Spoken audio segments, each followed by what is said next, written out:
Привет, друзья! С вами Олеся на канале Готовим дома.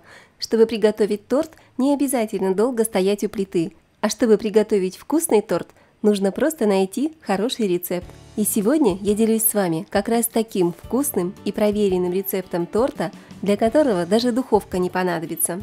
А понадобится всего 3 простых продукта, которые есть на каждой кухне. Сразу предупреждаю, что этот торт без выпечки и без печенья. Гости подумали, что это Наполеон, а это сметанник. Он очень нежный, пропитанный, просто тает во рту.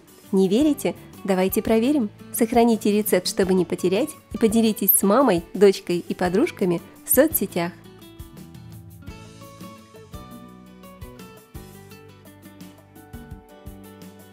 В миску кладу 200 грамм сметаны. Сметана подойдет любой жирности, у меня 20%. Всыпаю 200 грамм сахара и чайную ложечку ванильного сахара на глазок.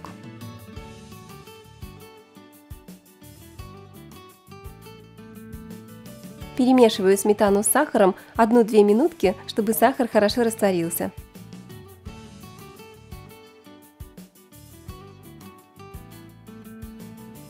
В муку добавляю разрыхлитель, у меня здесь 400 грамм муки и пакетик разрыхлителя, это 10 грамм или 2 чайных ложки.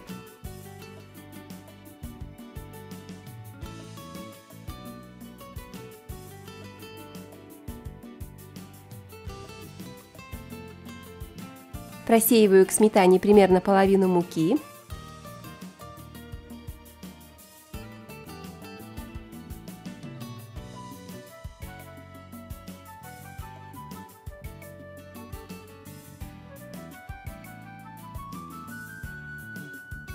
Всыпаю оставшуюся муку с разрыхлителем и замешиваю тесто.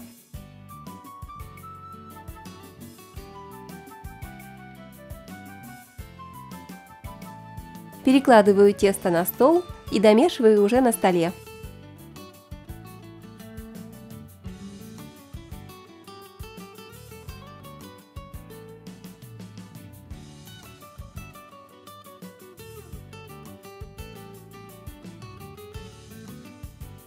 Вот такое тесто у меня получилось. Теперь формирую жгутик или вот такую колбаску и делю ее на 10 частей. Приготовь, поделись, подпишись.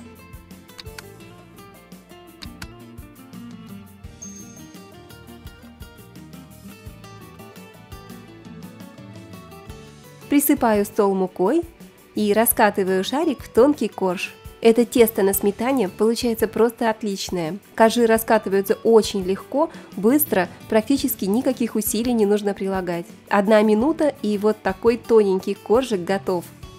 Вырезаю из теста круг по диаметру моей сковороды. Правда, у меня диаметр коржа 18 сантиметров, он даже меньше, чем диаметр моей сковороды. Но главное, чтобы сковорода была больше, чем ваш корж.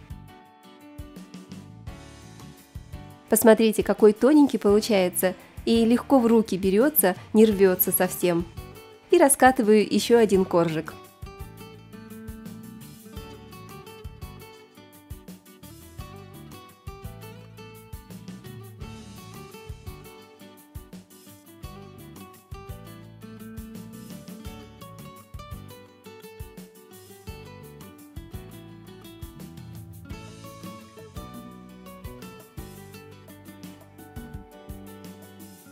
Обрезки я собираю.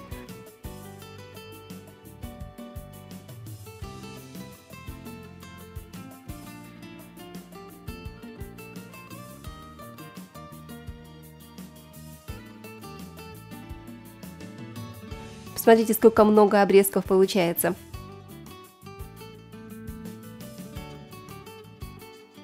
Тоже собираю их, делаю жгутик.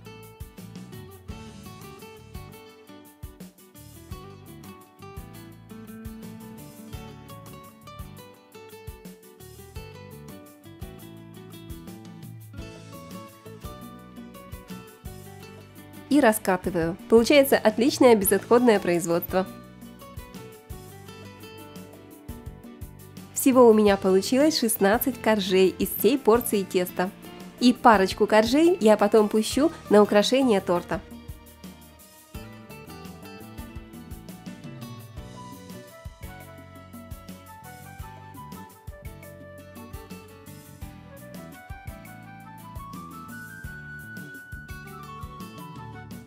И теперь все очень просто. Разогреваю сковороду, ничем ее не смазываю, выкладываю корж и пеку буквально 1-2 минуты с одной стороны. Затем переворачиваю и держу еще примерно минуту с другой стороны.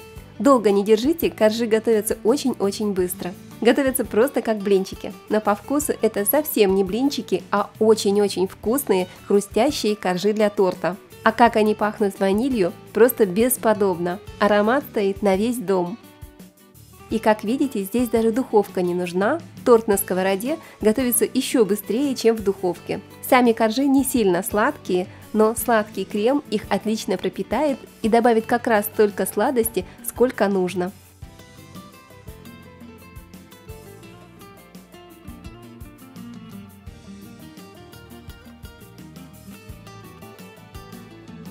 У меня получилось всего 16 коржей из всей порции теста. И парочку коржей я потом пущу на украшение торта. Теперь быстро приготовим крем. Для крема я взяла 600 грамм сметаны. Мне хотелось, чтобы мой крем получился погуще. Я купила в магазине обычную 20% сметану и на ночь просто выложила ее на марлю.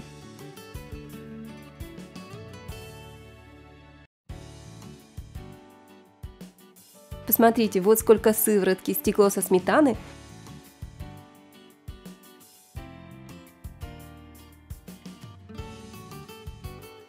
И получилась такая густая сметана, как домашняя, деревенская по густоте. Вы только посмотрите, просто как сыр, не то что ложка стоит, можно даже руками ее наломать.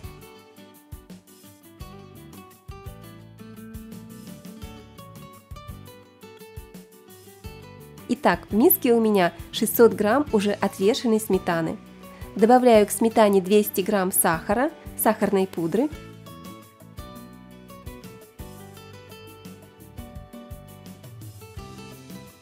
Немного перемешаю, чтобы сахарная пудра не пылила. И теперь просто взбиваю крем на низкой скорости миксера. Взбиваю до однородности. Кстати, отвешивать сметану совсем не обязательно. Вы можете просто перемешать сметану с сахаром, а лучше с сахарной пудрой.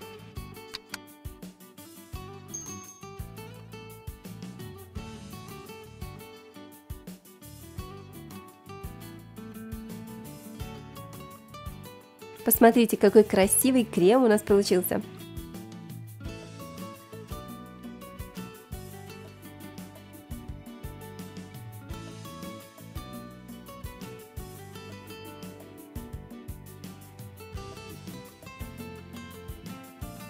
Беру блюдо, на котором буду подавать торт, и немного смазываю само блюдо кремом. Это для того, чтобы торт хорошо стоял на блюде и не скользил, пока я буду его собирать. Кладу первый корж и хорошо смазываю сметанным кремом.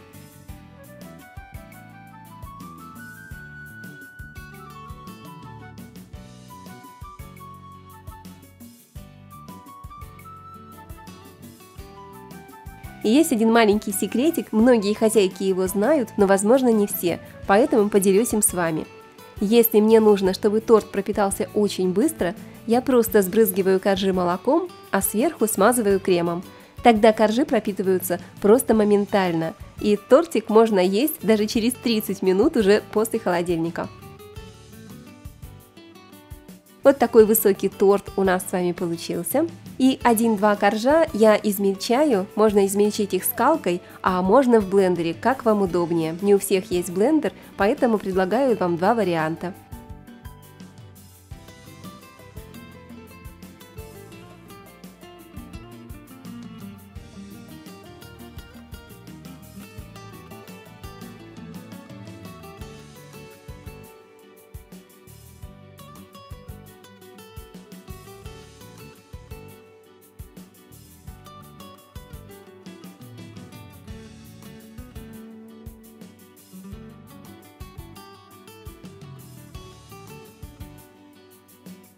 И еще один маленький секретик, чтобы торт получился ровным и не заваливался на один бок, я кладу на него любой груз, хотя бы обычную разделочную доску и оставляю минут на 10. Благодаря такому простому способу торт получается ровным и еще лучше и быстрее пропитывается. Сверху обмазываю торт остатками крема.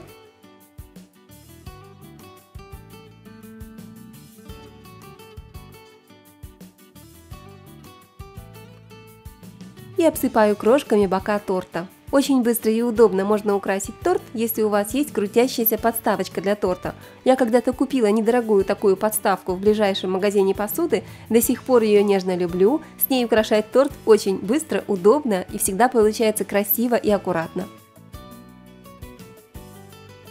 Теперь обсыпаю верх торта крошками. Я хочу, чтобы серединка торта осталась пустой, поэтому обсыпаю только с боков.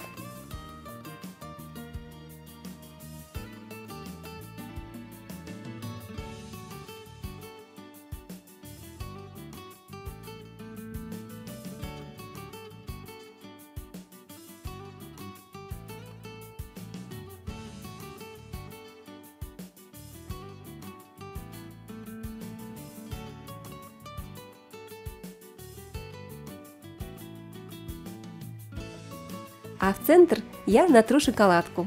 Можно натереть на обычной крупной терке. Или очень удобно настрогать шоколад при помощи обычной овощечистки или ножа. Вот такая красивая шоколадная стружка получается. Ой, на кухне бывает и такое. Ничего страшного, сейчас все исправим. Руки теперь, конечно, в шоколаде. Зато тортик получается очень симпатичный. Как вам, нравится, друзья? Вы можете натереть шоколадку, а можете просто полностью обсыпать торт крошками. Украшение торта – это всегда дело вашего вкуса и фантазии. Убираю торт в холодильник и даю ему настояться. Друзья, это очень удачный, а главное простой рецепт торта. Вот скоро Новый год. И торт без выпечки может очень вам пригодиться. В духовке вы можете спокойно запекать мясо или рыбу к праздничному столу. А даже если вы решите приготовить торт в самый последний момент, вы можете спокойно это сделать, ведь для этого торта даже духовка вам не понадобится. Кроме того, продукты для торта нужны самые простые. Это сметана, мука и сахар. И эти продукты вы можете без труда купить в любом ближайшем магазине. Даже далеко ходить не придется. Ну что, уже просто не терпится его попробовать. Посмотрите, какой разрез у нашего торта. Просто 1001 слой и много вкусного крема. Торт отлично пропитался, нежный, сочный, просто тает во рту. Я готовила этот торт для гостей, и они подумали, что это Наполеон. А когда узнали, что это не Наполеон, а сметанник, очень удивились. Но каким же вкусным получился этот торт без выпечки. Вы сами и ваши гости будут в полном восторге, а подруги обязательно попросят рецепт. Так что сохраните рецепт, чтобы не потерять до Нового года, и делитесь с друзьями и подружками в соцсетях.